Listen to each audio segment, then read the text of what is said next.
This is KTUL TV, Tulsa's Channel 8. The 5 o'clock news starts now. There's no way she was drunk or impaired. Yeah, no drugs whatsoever. She just wasn't that type of person. The boyfriend and family members of the woman accused in the OSU homecoming tragedy speak out on her behalf as a judge sets her bond at $1 million. We have live TV coverage from Stillwater in just a moment, but first, breaking news out of East Tulsa this evening. A 4-year-old is dead after being hit by an SUV this afternoon. That happened around 1:30 near 17th Street in South 132nd East Court. Channel 8's Bert Mumolo has the latest. Neighbors and police both shocked at the chain of events that unfolded when a 4-year-old got behind the wheel of a running Suburban. That, say police, is when the child put the vehicle in neutral, causing it to roll back out of the driveway. When it came to a stop, the child, they say, then got out and ran in front of the vehicle, which then began to roll down the street, pinning the boy to the parked car in front of him. Neighbors were dumbfounded at the accident. I cannot wrap my brain around that. And I know that the mom and dad are at the hospital right now, and I wish I could, honestly, I wish I could be there with them. Coming up tonight at 6, Tulsa police urging parents never to leave a child unattended in a car. In East Tulsa, Bert Mumolo, Tulsa's Channel 8. Bert, thanks. Also tonight, bond is set at $1 million for the woman accused of killing 4 people during OSU's homecoming parade. Tonight, we continue our live team coverage in Stillwater. Channel 8 anchor Kristin Dickerson joins us live near the scene of the crash where the memorial continues to grow. Kristin. Mark, just moments ago, I got off the phone with Stillwater's Mayor Gina Noble, and she said right now this city just continues to come together, and she is vowing that we will get through this. Let me show you a little bit more of where I'm standing right now. I'm just on the corner of Hall of Fame and Main, a very busy intersection. Just behind me to my left, you can see the memorial that has been growing in size since Saturday, and this is the scene where that crash took place Saturday morning. And people just continue to walk through this area, leaving mementos. And as the investigation is really just in the beginning stages, I want to remind you the names that you need to remember during this, and those are the names of the 4 victims. Bonnie and Marvin Stone, both professors at OSU. Marvin retired, Bonnie still teaching. Also, Nikita Prabhakar, an OCU student, and a 2-year-old named Nash died at the hospital. Now, in all, 47 people were injured but survived. Some still in hospitals here, including here in Stillwater, also in Tulsa and Oklahoma City as well. Now, the suspect, Adacia Chambers, was represented in court today for the first time since that crash happened. Right now, she is facing 4 counts of second-degree murder. Her family inside that courtroom today, along with Channel 8's Frankie Thompson, who joins us now live. Frankie. Kristin, the bond is set at $1 million. Adacia Chambers is currently sitting in Payne County Jail. It's connected right here at the courthouse just behind me. Her father came to show support today for his daughter, but says he can't find answers why Saturday's crash happened. Exactly. I don't know why. We've not gotten to that yet, and it's going to take some time to figure out. Taking the first steps to find those answers, Floyd Chambers makes his way through cameras and flashing lights to a crowded courtroom in Payne County. His daughter, 25-year-old Adacia Chambers, is currently being held in county jail, facing 4 second-degree murder charges after Saturday's crash during the OSU homecoming parade. Her father tells me exclusively she's not a big drinker and says it was proved when tests came back negative that no alcohol was involved. However, Chambers' attorney says he is still waiting on a toxicology test to determine if she was on drugs. Officials say if Chambers is found guilty, she could be sentenced 10 years to life in prison. Her bond set at $1 million, and her father responds. What am I going to do about it? There's no way I can do anything about that. The next court hearing will be about 2 weeks from now on November 13th. Coming up at 6, you'll hear more from her family and her boyfriend. Reporting live from the Payne County Courthouse, Frankie Thompson, Tulsa's Channel 8. Thank you, Frankie. Now, right now at Stillwater Medical Center, there are 3 injured victims still being treated. One is expected to be released this afternoon. Her name is Kimberly Harrison, and she was gracious enough to let us come into her hospital room today, though understandably, she didn't want to show her face on camera just yet. She told me what it was like sitting on that parade route alongside her sister, her little sister just 2 years younger. She said she saw that police motorcycle flying at her. She pushed her sister out of the way, saving her life, because somehow she was able to see it coming. I don't even know what prompted me to turn around, because there was no point for me to have my back towards the parade. Yeah. And at one point I just turned around and saw the car, and I knew they weren't slowing down. And I kind of went on autopilot because my little sister was sitting next to me. Yeah. And so I saw the car hit the motorcycle, and I knew that's what I was going to get hit by. And it's just one of those things, like, you see it happening and you know that's where it's going to go, and there was no escaping it. Kimberly has a new kneecap. Her sister has a new femur. Her sister is expected to be released hopefully in the coming days. Our prayers are certainly with their rapid recovery. As we showed you earlier, this memorial that's continuing to grow just behind me, a lot of OSU students have come by and just paid tribute to all of those who suffered injuries in this accident. Early this morning, Channel 8's Edd Beran spoke with one student visiting this memorial. Sadness looms over Stillwater today as the community tries to come to terms with what happened on Saturday during the homecoming parade. 4 people killed and 47 injured at the intersection of Main Street and Hall of Fame after a car plowed into the crowd. Among the dead, a 2-year-old boy named Nash, clearly loved by many, who left touching messages at the memorial near the crash site. Stillwater is my home, and OSU is my home. And when something like this happens, I feel like it just affects everybody, and it deeply has impacted me as a person and as a mother and as a student. OSU student Courtney Fenton, who is a mother of a little boy, says today feels unlike any other Monday morning going back to school. It just hits my heart and hits home. Even though Fenton did not know any of the victims, she stopped by this memorial to pay her respect. She left behind her son's little Pistol Pete stuffed animal.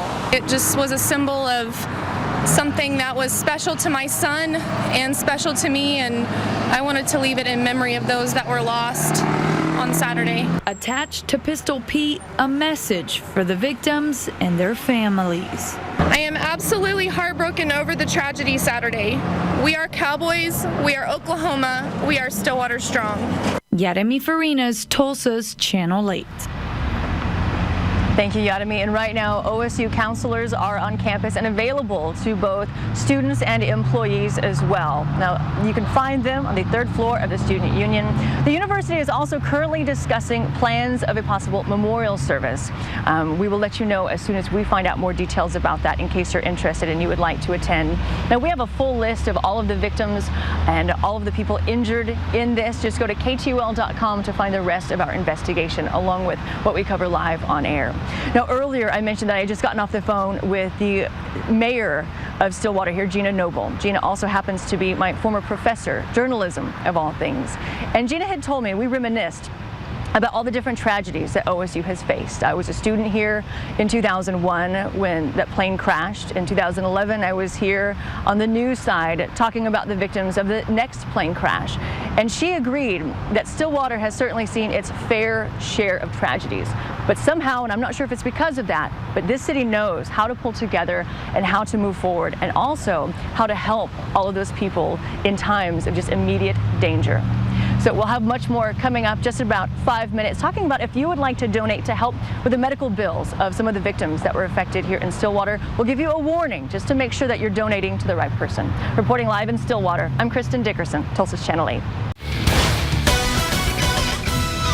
One of Stillwater's greatest traditions, rocked by terror. I need a bunch of help. We got a car in the crowd up here. The pain still felt just days after a nightmare unfolds. That's just not who she was. That's not who I raised. The suspect charged with murder in the courtroom for the first time. But was it intentional? The decision to become intoxicated or under the influence and drive a car was certainly intentional. And a community still in disbelief.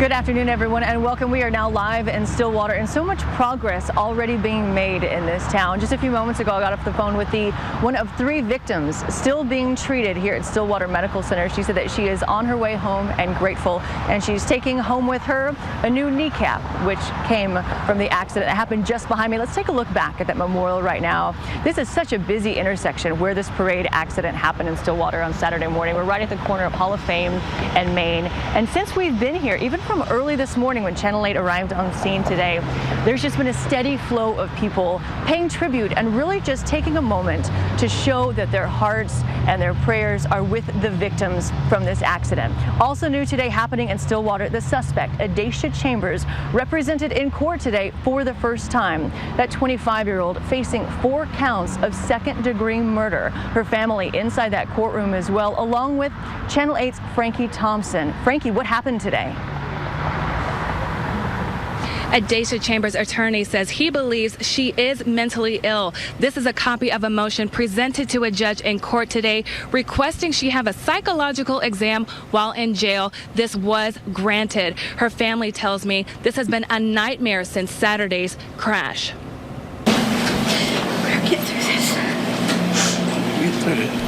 Floyd Chambers and Linda Brandsetter tried to find some strength before entering the first court hearing for Saturday's deadly OSU homecoming parade crash. The father and aunt of Edd Chambers addressed the media for the first time, expressing their condolences. That I'm very sorry for those victims and the people who lost their life.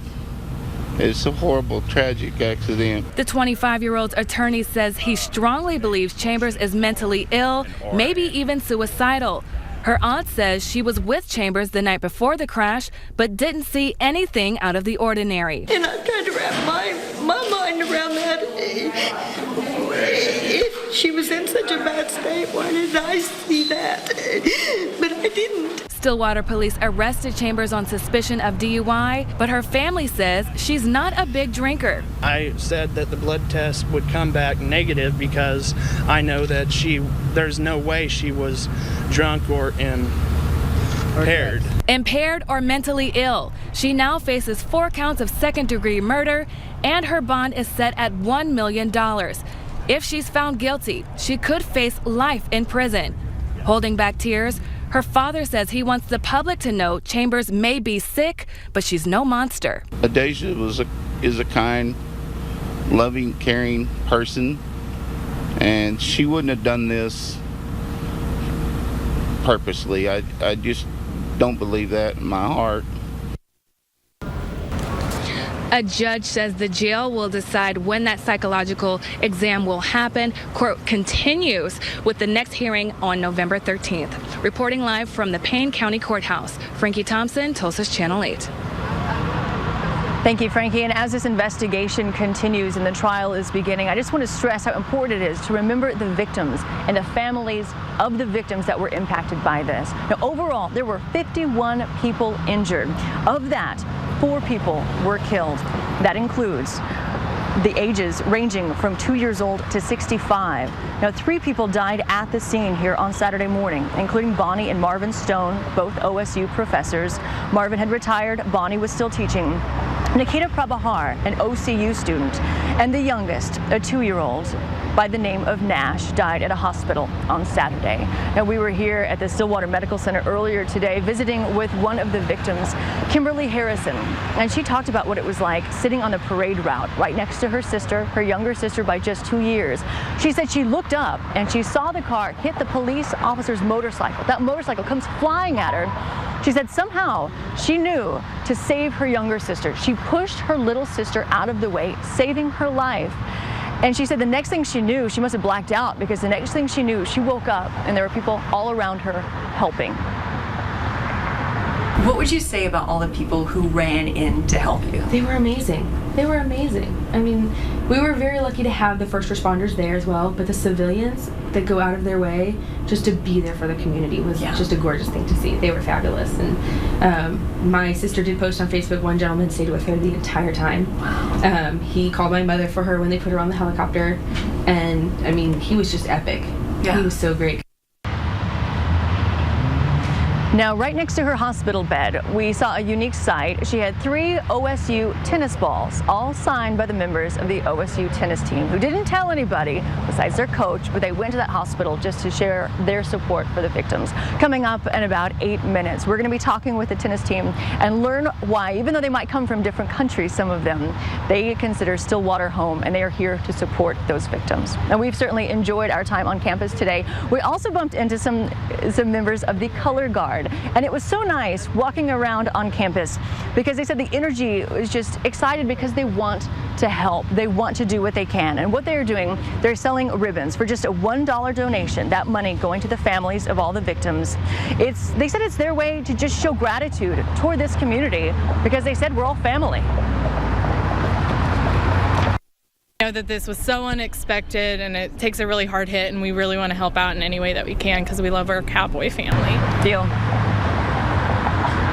The Color Guard already raised $1,200, and they're not stopping yet. They're already preparing more ribbons to make sure they hand them out to as many Stillwater residents as possible. Now, earlier today, Channel 8's Yadami Farinas was here in this area. She stopped by the memorial, which is just behind me here at the corner of Main and Hall of Fame, and she bumped into a woman who was a student, also a mother.